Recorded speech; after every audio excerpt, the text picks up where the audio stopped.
রাজশাহী বিশ্ববিদ্যালয়ে রাকসু নিয়ে ছাত্রছাত্রীদের একটা মুভমেন্ট ছিল, এটা বহু বছর ধরেই ছিল ইনফ্যাক্ট।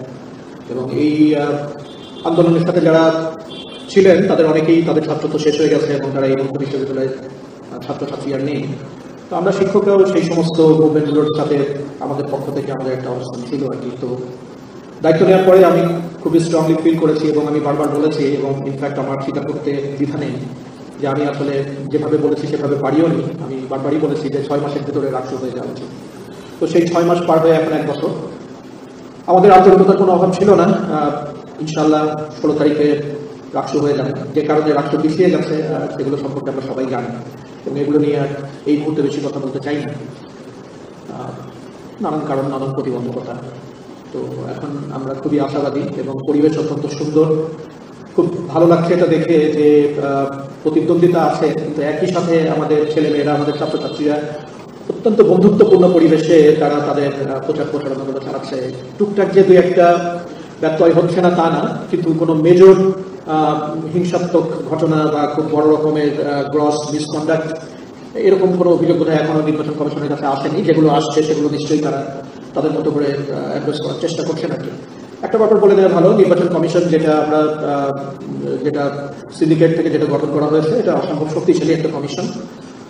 তাদের শক্তি আছে, সামর্থ্য আছে, কিন্তু তারা সর্বোচ্চ ধৈর্য এবং সহ্য এটা হয়তো এখনো যারা উপলব্ধি করছেন না তারা পরবর্তীতে কোনো এক সময় করবেন যে তারা প্রচন্ড ধৈর্যের পরিচয় দিয়েছেন। নানান রকমের অপপ্রচার, খারাপ কথা এগুলো তারা হজম করেছেন শুধুমাত্র শিক্ষার্থীদের জন্য, কারণ তাদের ব্যক্তিগত কোনো স্বার্থ এসেছে। তারা এটা হজম করেছেন শুধু আমাদের ছাত্রছাত্রীদের মুখের দিকে তাকিয়ে। তো কোনোদিন যদি তারা এটা উপলব্ধি করে তাহলে নিশ্চয়ই তাদের ভিতরে কৃতজ্ঞতা বোধটুকু জাগ্রত হবে আর কি, আমি এটা আশা করি। তো এর বাইরে যে কথাটা আমরা বলতে চাচ্ছি, সময় প্রায় চলে এসছে আর মধ্যে কয়েকটা দিন আচরণবিধিটা আসলে মেনে চলা উচিত। এবং যেহেতু ছাত্রছাত্রীরা সবাই উচ্চ শিক্ষিত সমাজের অংশ, আসলে এগুলো বারবার বলার কথা না, তাদের নিজেদের ভিতর থেকেই চার্ট তৈরি হওয়া উচিত যে আমরা কেউ আচরণবিধি লঙ্ঘন করবো না। আর রাকসুর প্রয়োজনটা কোথায়? আমি নিজে পার্সোনালি যেটা ফিল করি যে আমাদের দেশে যে শিক্ষা প্রতিষ্ঠানগুলোতে যে চর্চাগুলো হতো সেটা মোটা দাগে খুবই অসুস্থ। আমাদের ছাত্রছাত্রীদের নেতাদের গুণে চলতে হতো। আমরা যদি রাকসু কার্যকরী করতে পারি তাহলে নেতাদের ছাত্রছাত্রীদের গুণে চলতে হবে। এবং আমার ব্যক্তিগত আকাঙ্ক্ষা হচ্ছে এরকম একটা পরিবেশ সৃষ্টি করা যে একজন সাধারণ ছাত্র তার কথা, তার মতামত নেতারা মূল্য দেবে। নেতারা কি বলছে আর কি চাপিয়ে দিচ্ছে সেটা সাধারণ ছাত্রছাত্রীদের তো একটা করার কোনো প্রয়োজন নেই। তো আমি সেই পরিবেশটাই দেখতে চাই বিশ্ববিদ্যালয়ে এবং এটাই আমার নিজের ব্যক্তিগত আকাঙ্ক্ষার জায়গা। এবং আমরা যদি একটা সুন্দর রাকসু করতে পারি তাহলে সেই পরিবেশ ইনশাআল্লাহ সৃষ্টি হবে আর কি। তো অল্প কটা দিন যেই বন্ধুত্বপূর্ণ পরিবেশে আমাদের কার্যক্রমগুলো চলছে আমি আশা করবো যে সেটাই অব্যাহত থাকবে। এবং আরেকটা পুরাতন কথা বলে নিই যে আমরা আসলে সবাই 35 বছর পরে ইতিহাসের একটা অংশ হতে যাচ্ছে। এটার গুরুত্বটা বোঝা দরকার।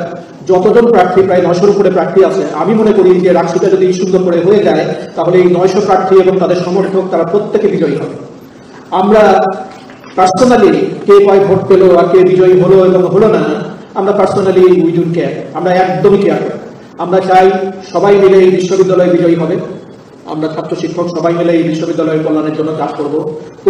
কোনো নেতা দল, কোন সংগঠনের চেয়ে বিশ্ববিদ্যালয়ের ইন্টারেস্ট নিচে নেই, বরং বিশ্ববিদ্যালয়ের ইন্টারেস্টের অনেক নিচে ব্যক্তি, প্রশাসন অথবা কোনো ছাত্র নেতা বা নেত্রীর ইন্টারেস্ট। বিশ্ববিদ্যালয়কে আগে রাখতে হবে, দেশকে আগে রাখতে হবে, তারপরে অন্য কথা।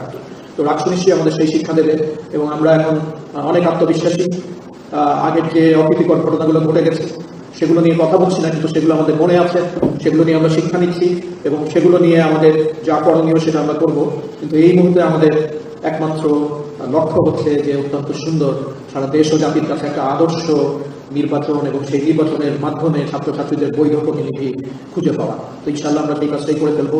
আর কয়েকটা দিন আছে, আমি সবার সহযোগিতা চাচ্ছি এবং প্রশাসনের তরফ থেকে নিরাপত্তা সংক্রান্ত যাবতীয় বিষয় নিয়ে আমরা সচেতন আছি এবং আমরা কাজ করছি। আমি সবাইকে আশ্বস্ত করতে চাই সবার সহযোগিতা ইনশাআল্লাহ আল্লাহ রহম করলে একটা চমৎকার রাকসু আমরা এই বিশ্ববিদ্যালয়কে উপহার দিতে পারবো। আপনারা ধৈর্য ধরে এখানে ছিলেন, শুনেছেন, আপনাদের সবাইকে অনেক ধন্যবাদ। আপনারা